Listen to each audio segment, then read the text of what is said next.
wildfires were sparked across British Columbia in the month of March. But officials are saying it's still too early to determine what type of wildfire season we're in for. It's too early, yeah. I mean, Environment Canada's got a few long-term forecasts, maybe a little warmer than normal. I think as we get into the spring, we'll have a bit more of a better idea of what the outlook's going to be, but definitely too early to tell at this point.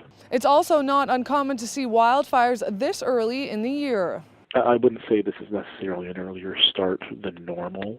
We've had other years where, we've had fires poke up in earlier mid-March as well. So, yeah, I think given the weather that we've had, it's not surprising. It's not uncommon to see grass fires at this time of year, particularly, like in the valley bottoms. The snow's been melted for a few weeks, if not longer at this point. So you've got a lot of dead kind of brown grass on the ground, and it's pretty flammable. Everywhere right across the province was pretty much drier than normal. Same holds true for the Okanagan. Kelowna saw the 8th driest March on record, received just over half the normal amount of precipitation. 11 of those 30 wildfires were sparked just this past weekend, with the largest ones being in Chase.